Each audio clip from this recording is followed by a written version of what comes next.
Benteng self-driving medan serba ada yang dia kendarai telah ditingkatkan. Saat itu memasuki mode kontrolnya, lebih dari 100 meriam mulai menembak dengan marah. Seolah-olah itu tidak memerlukan kekuatan jiwa sama sekali saat menembak meriam jiwa yang ditempatkan oleh Legiun Insinyur Jiwa untuk berkeping-keping. Sebenarnya tidak membutuhkan kekuatan jiwa. Secara khusus, itu tidak memerlukan kekuatan jiwa Jingxian. Benteng self-driving medan semua ini dilengkapi dengan lebih dari 30 botol susu kelas 5. Itu bisa bertarung berjam-jam tanpa mengisi ulang, dan Jingxian sekarang menggunakannya untuk potensi maksimalnya. Seketika, para insinyur jiwa yang posisinya berada di bawah tembakan dikirim berlari ke segala arah. Semua Legiun Insinyur Jiwa Kekaisaran Sun Moon memiliki pasukan bawahan. Bagaimanapun, para insinyur jiwa lebih penting dan lebih mahal. Seseorang harus melakukan pekerjaan kotor dan melelahkan, seperti meningkatkan pertahanan luar. Itu bekerja untuk pasukan bawahan. Di sebelah selatan kota, ada lebih banyak insinyur jiwa di posisi, berjumlah sekitar 300. Ada seorang insinyur jiwa kelas 8, 2 insinyur jiwa kelas 7, dan 5 insinyur jiwa kelas 6. Ditambah dengan banyak insinyur jiwa lainnya yang telah mengambil posisi di sana, pertahanan mereka sangat ketat. Namun, pada saat ini, insinyur jiwa kelas 8 telah membawa 2 insinyur jiwa kelas 7 untuk memperkuat bagian selatan kota. Tidak ada insinyur jiwa yang kuat yang tersisa di sana. Pasukan bawahan menyadari bahwa ada sesuatu yang salah, didakwa. Namun, banyak insinyur jiwa yang kurang kuat jatuh dalam keputusasaan di bawah pengeboman besar-besaran dari benteng self-driving medan luas dan ki pedang tajam dari Sword Fanatic. Cahaya hitam pekat baru mulai menghilang pada saat ini. Su Sanshi bahkan tidak perlu memaksimalkan kekuatan domain Xuanwu-nya. Yang harus dia lakukan adalah memastikan bahwa efeknya dimaksimalkan. Segala sesuatu dalam radius 250 meter tampaknya telah berubah menjadi rawa.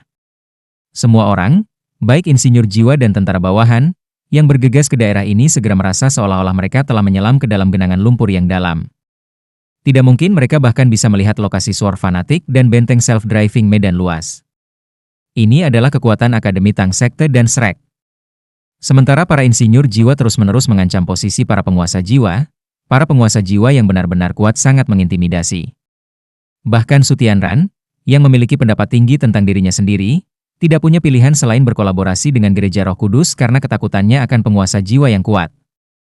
Akademi Shrek adalah salah satu kekuatan yang sangat dia takuti. Su Sanshi dan 3 lainnya tidak bisa bertahan lama dari serangan ini. Setelah Legiun Insinyur Jiwa bereaksi dengan benar, mereka akan mengumpulkan lebih banyak alat jiwa untuk merawat mereka. Mereka akan dalam kesulitan kalau begitu. Namun, dengan meluncurkan serangan mendadak ini, apa yang ingin mereka lakukan sekarang adalah bukan untuk menghancurkan posisi para insinyur jiwa, tetapi untuk menciptakan kekacauan sebanyak mungkin. Ini akan menciptakan peluang yang cukup bagi Huo Yuhao dan yang lainnya untuk keluar bersama para sandera. Di dalam penjara air, banyak sandera bergegas keluar seperti sekelompok harimau yang kelaparan baru saja dibebaskan. Mereka telah sangat menderita selama beberapa bulan terakhir, dan mereka membenci tuan-tuan roh jahat dengan semua keberanian mereka. Saat mereka bisa, mereka menutupi seluruh area dengan serangan jarak jauh yang diluncurkan dengan kekuatan penuh, menewaskan lebih dari setengah dari penguasa roh jahat yang lebih lemah. Zhong bersaudara menyadari bahwa situasi menjadi buruk bagi mereka, dan mereka berjalan ke pintu keluar sambil membela diri. Penyerang mereka adalah beberapa ratus tuan jiwa. Bahkan yang terlemah memiliki setidaknya 4 dering. Bahkan jika tidak ada titol Douluo yang kuat, masih ada banyak sage jiwa dan Soul Douluo yang kuat, yang kebanyakan adalah guru atau anggota kuat dari berbagai sekte. Jumlah mereka menyaingi Legiun Insinyur Jiwa. Dalam hal kemampuan bertarung individu, mereka melampaui Legiun Insinyur Jiwa. Bagaimana mungkin saudara-saudara bisa mengalahkan mereka? Huo Yuhao tidak berusaha menghentikan saudara-saudara Zhong pergi. Mereka bertiga sangat kuat, dan mereka berspesialisasi dalam mengendalikan jiwa-jiwa binatang buas untuk bertarung. Mereka semua adalah penguasa jiwa jahat yang memiliki 8 cincin, dan saat mereka mengatasi keterkejutan mereka, mereka akan menimbulkan kehancuran yang mengerikan. Ma Xiao Tao juga tidak bisa menunda kedua kejahatan yang berjudul Douluo. Setelah keributan besar, mereka pasti akan segera kembali. Karena itu, hal terpenting yang harus mereka lakukan adalah bergegas keluar. Mereka harus menembus segel insinyur jiwa di luar dan mencapai suatu tempat yang luas. Bahkan Douluo berjudul tidak akan berani bertarung melawan lebih dari 100 tuan jiwa sekaligus. Oleh karena itu, hal terpenting saat ini adalah keluar sejauh yang mereka bisa. Huo Yuhao tahu apa yang harus dilakukan sesudahnya. Dia mengaktifkan berbagi deteksi spiritual sepenuhnya, dan di benak setiap orang yang bermuatan emosi, suara yang sama bergema, tenangkan dirimu. Ikuti aku dan keluar. Saat dia mengatakan itu, Huo Yuhao berbalik dan melihat ke arah selatan kota, yang telah benar-benar rata. Tubuhnya mulai bersinar dengan cahaya hijau giok yang menawan. Detik berikutnya, pilar cahaya batu giok hijau tebal menembus langit dan membombardir daerah di sana. Ledakan hebat terdengar, dan serpihan es terbang ke segala arah. Sebuah lubang besar muncul di dinding. Pendorong jiwa Huo Yuhao bersinar dengan cahaya sekali lagi ketika ia dengan cepat tiba di depan lubang. Saat para sandera menyaksikan, cakar emas gelap sepanjang hampir 10 meter muncul tiba-tiba dan tanpa suara. Lubang yang rusak menjadi 5 kali lebih besar.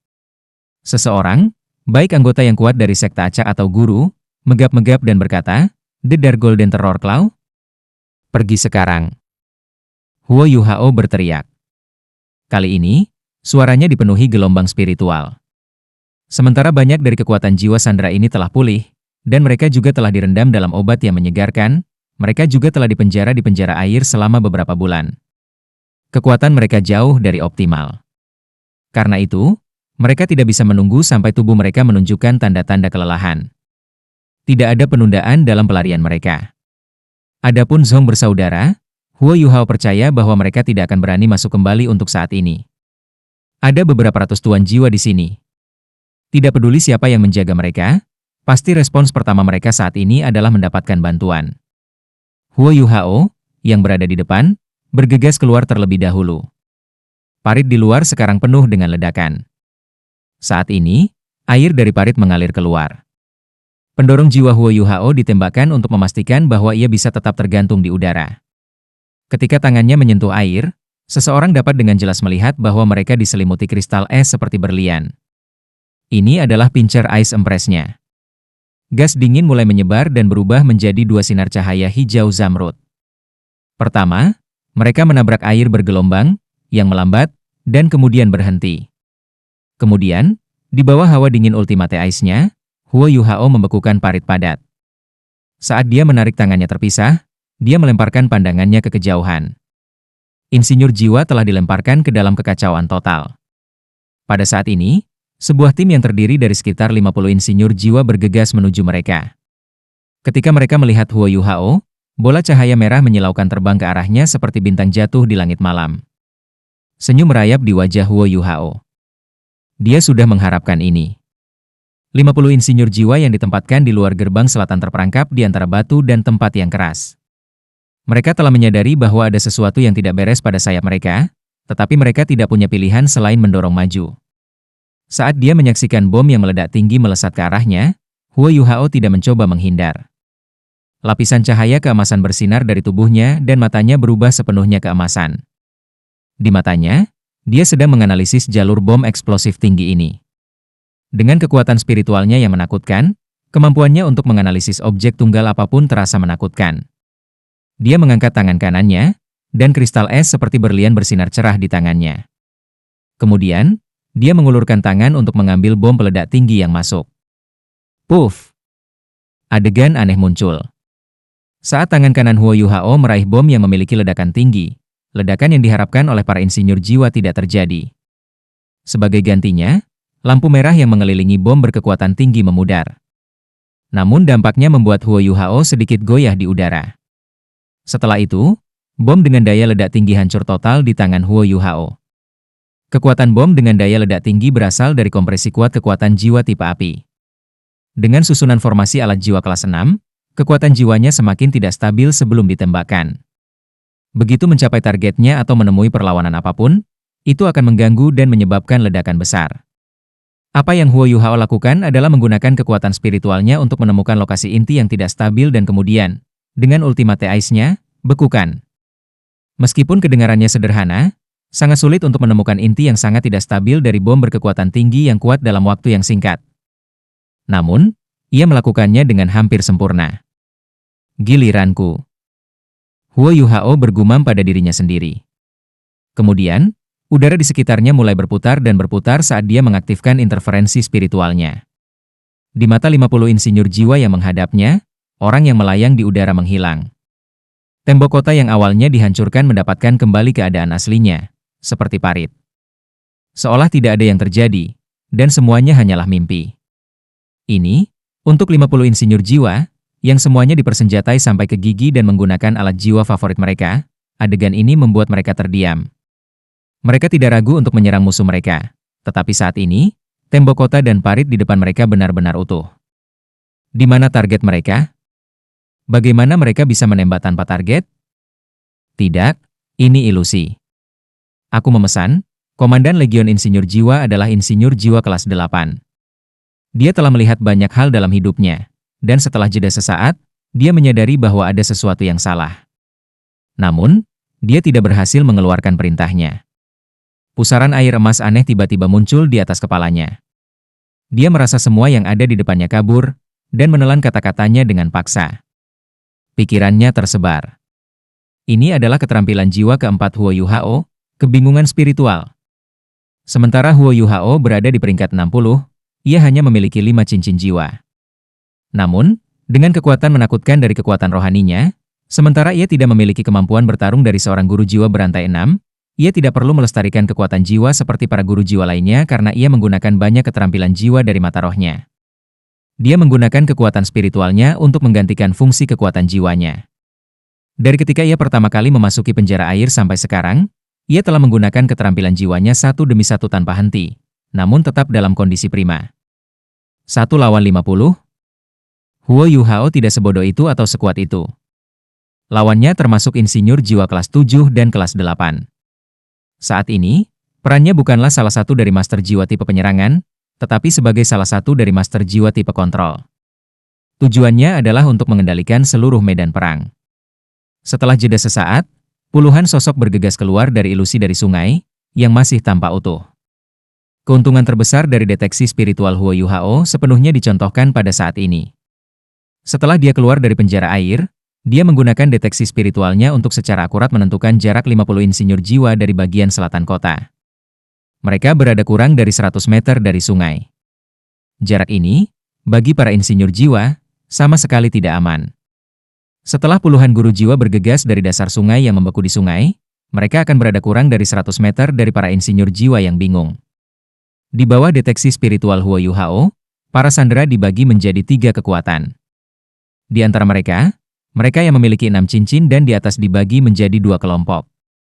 Satu kelompok akan bergegas maju sebagai pelopor. Kelompok lain akan tetap di belakang untuk menjaga bagian belakang tetap aman. Master jiwa lainnya, yang memiliki kurang dari 6 cincin jiwa, akan tetap berada di tengah. Ini berarti bahwa gelombang pertama dari mereka yang keluar semua memiliki setidaknya 6 cincin. Mereka semua setidaknya adalah kaisar jiwa. Saat mereka bergegas keluar dari sungai, mereka memaksimalkan kecepatan mereka saat mereka berlari menuju insinyur jiwa seperti harimau yang hiruk-pikuk. Insinyur jiwa akhirnya bereaksi. Sinar cahaya ditembakkan dari alat jiwa mereka. Jika kedua belah pihak dalam formasi, dan jika ada jarak yang cukup di antara mereka, para sandera tidak akan memiliki keuntungan tidak peduli seberapa kuat mereka. Ini karena Legiun Insinyur Jiwa Kekaisaran Sun Moon telah berlatih bersama untuk waktu yang sangat lama. Berbagai alat jiwa dapat bekerja bersama-sama satu sama lain, saling membantu, dan karenanya, mereka akan dapat memproyeksikan kekuatan yang jauh lebih besar daripada apa yang disarankan oleh angka-angka mereka. Namun, 50 insinyur jiwa saat ini dihadapkan dengan skenario yang mustahil. Mereka telah kehilangan pusat komando mereka, dan mereka tidak dapat menempatkan jarak yang cukup antara diri mereka sendiri dan musuh-musuh mereka. Ketika mereka akhirnya bereaksi, mereka secara alami tidak dapat melepaskan serangan mereka yang paling kuat. Penguasa jiwa yang mereka hadapi saat ini adalah yang terbaik dari beberapa sekte dan sekolah paling kuat di dunia. Mereka adalah elit di antara para elit. Selanjutnya, para elit ini memiliki seorang komandan. Deteksi spiritual komandan mereka mencakup seluruh medan perang, dan mampu secara akurat menyampaikan jarak, kecepatan, sudut, kekuatan, dan jenis informasi lainnya pada setiap sinar jiwa dan peluru meriam jiwa kepada mereka. Komandan mereka tidak lain adalah Raja Roh tipe kontrol, Mata Asura, Huo Yuhao. Huo Yuhao bisa mendapatkan rasa hormat dari akademi nomor 1 di dunia, Akademi Shrek, memasuki Paviliun Dewa Laut sebelum usia 20, dan menjadi salah satu anggotanya. Ini karena kekuatan dan potensi yang tidak terbatas. Dengan setiap pengalaman hidup dan mati, petualangan, dan rintangan, dia mampu tumbuh dengan kecepatan yang bahkan Elder MU tidak mengantisipasi. Setelah ia memulihkan kemampuannya untuk bergerak lagi dan menyelesaikan latihannya yang tertutup, Huo Yuhao seperti ulat yang akhirnya menjadi kupu-kupu. Dia telah mencapai tingkat yang sama sekali baru.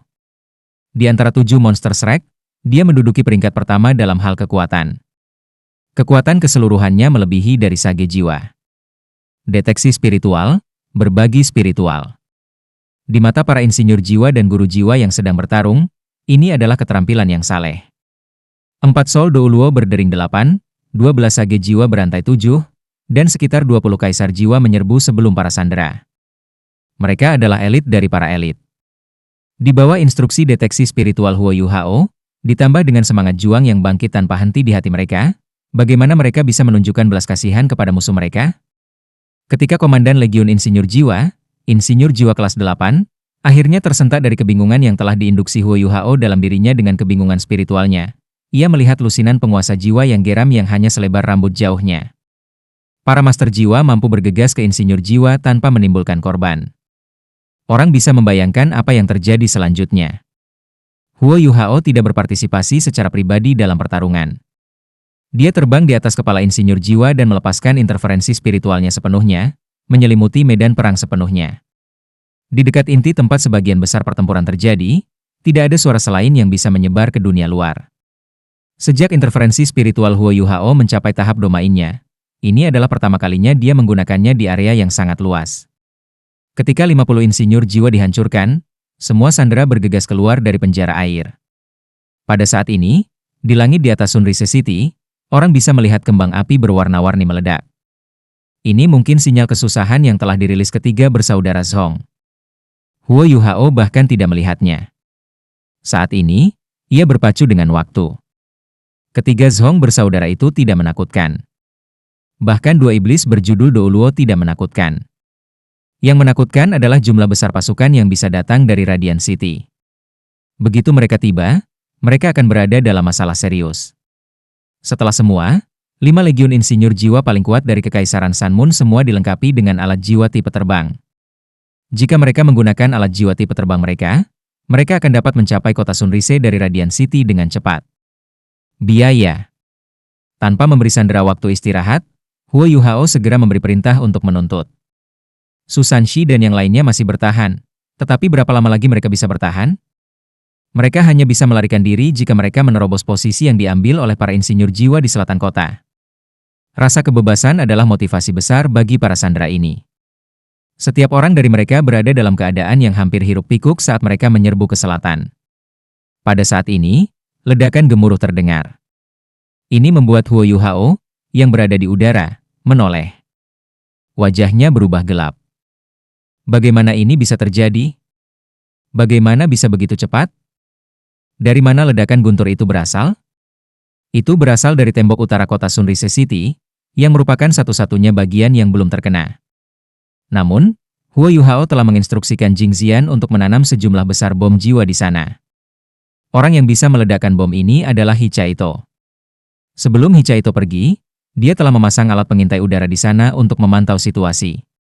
Ini karena setiap prajurit dari kota Radiant yang bergegas untuk membantu rekan senegaranya harus mencapai dinding utara terlebih dahulu. Dengan menempatkan bom, mereka berharap dapat melukai dan membunuh banyak dari mereka sebelum mereka bisa tiba, serta menarik perhatian mereka. Waktu ledakan sepenuhnya dikendalikan oleh Hichaito. Tapi bom itu benar-benar meledak begitu cepat. Apa artinya ini?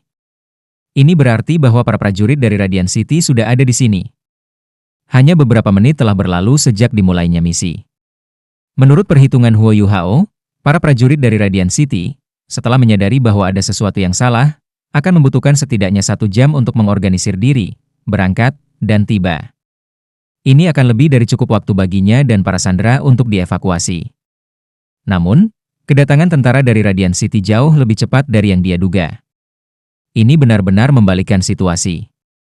Dia dengan cepat memberitahu para sandera untuk menyerang posisi para insinyur jiwa dengan sekuat tenaga. Setelah mereka mengalahkan lawan mereka, mereka harus berkumpul kembali dengan mereka berempat, yang kemudian akan memberi mereka instruksi untuk melarikan diri dengan aman. Setelah dia menyampaikan pesan ini, Huo Yuhao berbalik dan terbang kembali ke kota Sunrise. Tidak hanya dia harus menjemput Hichaito, tetapi dia juga harus menemukan Nan Qiuqiu. Jika dia tidak bisa menyelamatkan Nan Shui segera, itu akan sangat sulit nanti, karena Sunrise City akan berubah menjadi sarang harimau. Tentu saja, bagi kebanyakan orang, Sunrise City telah berubah menjadi sarang harimau. Huo Yuhao tidak lagi bisa mengendalikan apakah para sandera bisa melarikan diri. Namun, menurut perhitungannya, serangkaian ledakan di tembok kota utara akan menciptakan masalah besar bagi para prajurit yang bergegas untuk memberikan bantuan. Bahkan jika mereka terbang, mereka pasti akan turun untuk memastikan situasi setelah melihat ledakan. Lagi pula, mereka tidak mungkin tahu apa yang terjadi di Sunrise City. Pasukan insinyur jiwa yang ditempatkan di sebelah selatan Sunrise City hanya memiliki 250 orang setelah 50 dari mereka meninggalkan kelompok utama. Setelah dilecehkan oleh Susanshi dan yang lainnya, mereka tidak dapat menahan diri dalam menghadapi serangan oleh penguasa jiwa yang kuat. Oleh karena itu, para sandera masih memiliki peluang bagus untuk melarikan diri. Tugas penting Huo Yuhao sekarang adalah untuk mengeluarkan semua orang dari sekte Tang dan menyelamatkan Nan Shui. Meskipun telah dilatih di bawah rencana tentara tertinggi, Huo Yuhao tahu bahwa emosi memainkan peran besar dalam pengambilan keputusannya. Rencana ideal sekarang adalah meninggalkan Hichaito dan Nan Qiuqiu dan membantu para sandera melarikan diri. Dia seharusnya tidak berbalik. Namun, bisakah dia benar-benar melakukannya? Tentu saja tidak. Dia bukan mesin yang tujuannya hanya menyelesaikan misi atau membunuh orang, tetapi manusia dengan darah dan daging. Bagaimana dia bisa meninggalkan Hichaito dan melarikan diri sendirian? Adapun Nan Qiuqiu, sementara hubungannya dengan dia tidak sedalam dengan Hichaito, dia masih keluar untuk menyelamatkan ibunya. Bagi Huo Yuhao, tidak ada yang lebih menyentuhnya daripada cinta ibu. Ini sebabnya dia memberitahu Nan Qiuqiu bahwa jika Nan Shui tidak ada di penjara air, dia akan tinggal di belakang untuk membantunya menyelamatkan ibunya. Dia tahu rasa sakit kehilangan ibu seseorang dengan sangat jelas. Kali ini, Huo Yuhao tidak terbang kembali ke Sunrise City melalui tembok kota. Sebagai gantinya, ia melepaskan butterfly wings-nya dan naik secara vertikal. Ditutupi oleh tiruannya, dia terbang langsung ke langit. Keuntungan melakukan ini adalah agar dia dapat mengamati para prajurit yang datang untuk membantu mereka yang berada di Sunrise City. Pada saat yang sama, dia bisa melewati saudara-saudara Zhong. Tanpa ancaman dari alat jiwa udara, Huo Yuhao merasa jauh lebih nyaman dengan alat jiwa tipe terbang dan imitasi. Perasaan ini menemani pendakiannya 500 meter ke langit, dan kemudian menghilang dengan cepat. Di utara, dia bisa melihat dengan jelas bahwa ada barisan sosok biru gelap yang mendarat di dekat kota. Sosok biru gelap ini hanya berjumlah ratusan, tetapi kekaguman tak berbentuk dan tekanan yang mereka keluarkan hampir mencekiknya. Ketika dia melihat sosok biru gelap ini, wajah Huo Yuhao berubah seketika. Sementara dia belum pernah secara pribadi melihat legiun insinyur jiwa paling kuat dari Kekaisaran Sanmun, dia mampu memastikan tingkat ancaman dengan kesadaran rohaninya. Tekanan yang dia rasakan dari ratusan tokoh itu melampaui apa yang dia rasakan dari pasukan insinyur jiwa yang ditempatkan di luar kota. Tangan melindungi bangsa. Hanya 5 legiun insinyur jiwa paling kuat dari Kekaisaran Sanmun yang bisa memberikan tekanan seperti itu. Sanmun Imperial Soul Engineer Legion ditugaskan untuk melindungi Radiant City. Kecuali jika Kaisar meninggalkan kota, mereka tidak akan meninggalkan ibu kota dengan mudah. Namun, angka-angka ini, masing-masing mengeluarkan cahaya biru gelap, berasal dari salah satu legiun insinyur jiwa Beast Lord peringkat. Tidak peduli yang mana itu, kehadirannya di sini akan menjadi bencana besar. 200-500 orang legiun insinyur jiwa kuat yang ditempatkan di sekitar Sunrise City terdiri dari insinyur jiwa yang memiliki 2 atau 3 cincin. Persyaratan masuk mereka adalah 2 cincin, dan sementara kekuatan keseluruhan mereka tangguh, mereka bergantung terutama pada mengoordinasi penggunaan alat jiwa mereka, bertarung sebagai kelompok, dan menempatkan alat jiwa mereka secara strategis untuk bertarung. Untuk legiun insinyur jiwa peringkat Beast Lord, mereka semua terdiri dari insinyur jiwa yang setara dengan leluhur jiwa. Masing-masing dari mereka bisa menggunakan alat jiwa tipe terbang, dan bisa menyerang dari darat dan udara. Komandan mereka adalah insinyur jiwa kelas 9. Ke-300 insinyur jiwa dalam pasukan seperti itu sangat luar biasa.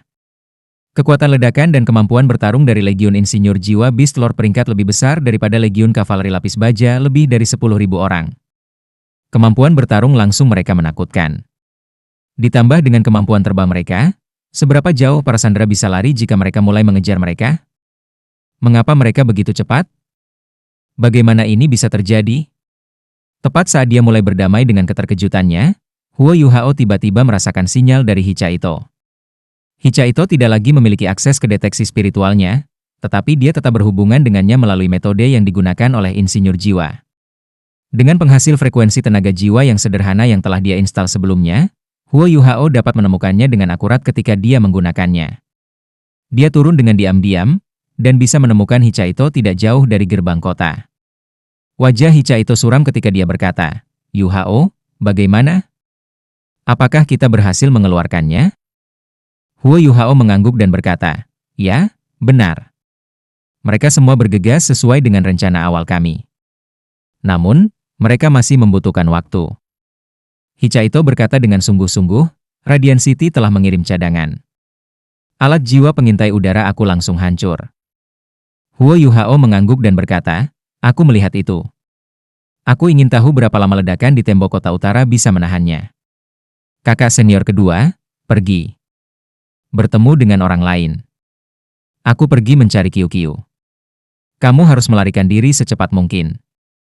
Jangan khawatirkan kita. Hicha Ito tertegun sejenak saat dia berkata, "Yuhao."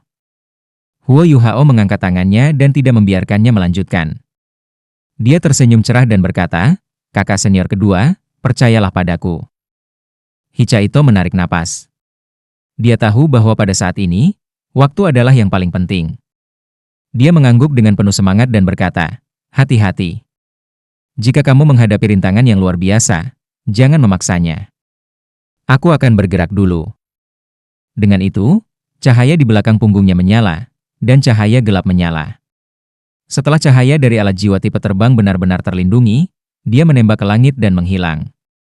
Operasi ini dibangun untuk menghancurkan semua alat jiwa pengawasan udara. Jika tidak, bagaimana mereka bisa terbang begitu lancar di udara? Tidak seperti apa yang dia katakan kepada Hicha Ito, Huo Yuhao tidak pergi dan menemukan Nan Qiu-Qiu segera. Di dahinya, mata takdirnya terbuka sekali lagi. Dia melepaskan deteksi spiritualnya ke tingkat maksimum, yang menutupi langit di atas Sunrise City. Niat spiritualnya juga meluas secara masif. Saat dia melakukan semua ini, dia mempercepat langkahnya menuju tempat di mana dia mengharapkan Nan Qiu-Qiu berada. Tak lama, dia berhenti dan melihat ke arah tertentu. Cahaya ungu emas mulai bersinar dari Eye of Destiny-nya. Tidak jauh dari tempat dia berada, gemuruh rendah terdengar di langit. Sesosok turun dari langit dengan goyah dan jatuh ke kota. Sebagai komandan yang berkualifikasi, hal pertama yang akan dilakukan setelah tiba di tempat semraut itu adalah untuk mendapatkan informasi.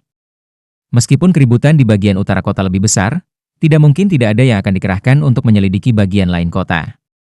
Yang harus dilakukan Huo Yuhao sekarang adalah menghentikan orang-orang ini dan membeli waktu untuk rekan-rekannya. Sementara dia jelas bahwa dia tidak bisa menahan mereka lama, jumlah waktu berapapun sudah cukup baik. Bajingan. Apakah ini caramu menjaga Sandra? Ma Xiao Tao berteriak ketika melihat Zhong bersaudara. Sementara Zhong bersaudara lebih tua, mereka tidak berani menunjukkan tanda-tanda ketidakpuasan di depannya. Semua kepala mereka tertunduk, dan lusinan penguasa roh jahat di sekitar mereka sama tenangnya seperti jangkrik. Tetua ketiga dan keempat berdiri di belakang Ma Xiao Tao. Wajah mereka hijau. Mereka baru saja datang dari bagian utara kota. Ketika mereka ada di sana, mereka tidak bisa membantu tetapi menghirup udara dingin ketika mereka melihat ledakan besar. Tetua ketiga secara akurat menyimpulkan bahwa hanya cangkang meriam jiwa stasioner kelas 8 yang bisa sebesar ini. Semua posisi untuk alat jiwa insinyur jiwa dilenyapkan, dan setidaknya 200 insinyur jiwa mati atau terluka.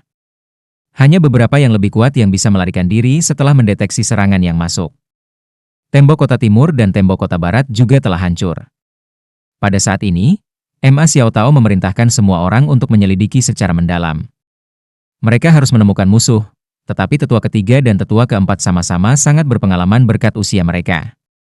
Mereka segera menyimpulkan bahwa seseorang sedang mencoba membuat pengalihan. Target mereka adalah Sandra. Dibujuk oleh mereka, Ma Xiao Tao harus kembali bersama mereka. Namun, pada saat ini, ledakan lain mengguncang tembok kota utara. Kali ini, Ma Xiao Tao membawa kedua tetua jalan memutar untuk melihat apa yang sedang terjadi. Ketika mereka melihat sosok biru gelap muncul, hatinya tenggelam. Dia tahu bahwa mereka dalam kesulitan. Memang, ketika tetua ketiga dan tetua keempat melihat pasukan insinyur jiwa, Mereka langsung meminta untuk kembali ke bagian selatan kota untuk menjaga para sandera. Bagaimanapun, mereka baru saja tiba. Tembok kota selatan hancur berkeping-keping oleh Huo Yuhao, yang telah menggunakan ledakan esnya di parit. Semua sandera bergegas keluar dari kota, tetapi saudara-saudara Zhong tidak mengejar mereka. Sebaliknya, mereka menunggu mereka kembali. Bagaimana mungkin Ma Xiao Tao tidak mengambil kesempatan ini untuk meledak dalam kemarahan? Zhong Tian terkekeh pahit dan berkata, "Nyonya Suci, bukan karena kita tidak ingin mengejar. Kamu tahu bahwa ada lebih dari 500 sandera. Mereka semua memiliki setidaknya 4 cincin jiwa, dan ada sejumlah besar Soul Douluo, Sage jiwa, dan Kaisar jiwa. Jika kita mengejar, kita akan mati." Ma Xiao Tao berkata dengan marah, "Tidakkah kamu mengatakan bahwa ada cukup bubuk penghilang jiwa? Bagaimana mereka menemukan penawarnya? Hanya pemimpin yang memiliki penangkal bubuk pemberantasan jiwa. Jika kamu tidak cukup menggunakannya, itu akan kehilangan efeknya. Bagaimana kamu menjaga para sandera itu?"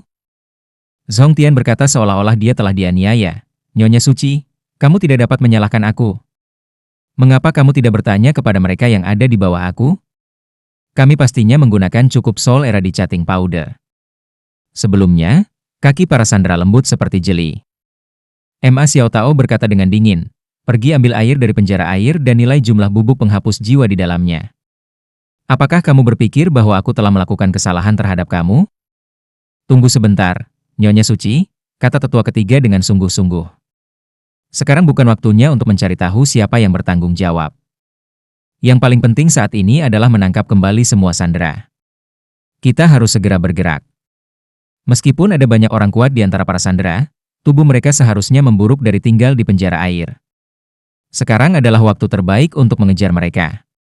Selama kita bisa menunda mereka, mereka semua akan ditangkap ketika pasukan insinyur jiwa Kekaisaran Sun Moon menyusul." Mata Ma Xiao Tao berkilau saat dia berkata, "Baiklah. Semuanya, kejar mereka bersama aku." Dia tidak punya cara untuk menunda mereka lagi. Jika tidak, mereka akan merasakan ada sesuatu yang salah. Niat membunuh di hatinya telah dipicu. Dia sudah siap. Ketika mereka menyusul sandera nanti, dia akan menyergap para tetua. Selama kedua gelar Douluo ini terluka, para sandera dengan mudah bisa mengalahkan tuan jiwa jahat yang tersisa. Masalah utama sekarang adalah bahwa Legiun Insinyur Jiwa, yang datang dari utara, akan segera mencapai mereka. Ayo pergi. Ma Xiao Tao, bersama dengan tetua ketiga dan tetua keempat, serta saudara-saudara Zhong, naik ke udara ketika mereka mulai mengejar mereka. Ketika mereka meninggalkan kota, kedua tetua dan saudara-saudara Zhong semuanya memiliki ekspresi buruk di wajah mereka. Ini karena itu benar-benar sunyi dan damai di luar kota. Ratusan sandera tampaknya menghilang tanpa jejak. Yang tersisa hanyalah posisi hancur yang sebelumnya dijaga oleh para insinyur jiwa. Ini tidak mungkin. Mereka bergegas keluar hanya 15 menit yang lalu. Bagaimana? Bagaimana mereka mengambil sedikit waktu? Tiga saudara Zhong tertegun. Tidak peduli bagaimana orang mengatakannya, dulu ada 300 insinyur jiwa, satu pasukan insinyur jiwa lengkap, di luar kota. Di antaranya adalah insinyur jiwa kelas 6 dan 7. Bahkan jika mereka tidak bisa menahan banyak tuan jiwa, mereka seharusnya bisa menunda mereka. Bagaimana mereka bisa tahu bahwa Susan Shi dan yang lainnya pergi berteleportasi dari jauh dan turun ke pasukan insinyur jiwa, menyerang mereka dari dalam? Legiun insinyur jiwa itu berpisah. Insinyur jiwa yang paling kuat secara instan dihilangkan oleh kelompok master jiwa yang dipimpin oleh Huo Yuhao. Insinyur jiwa lainnya, yang memiliki 2 hingga 3 cincin, bagaimana mereka bisa menahan begitu banyak sandera, yang semuanya biadab dengan kebencian? Hilangnya sandera adalah trik lain yang dimainkan Huo Yuhao pada mereka.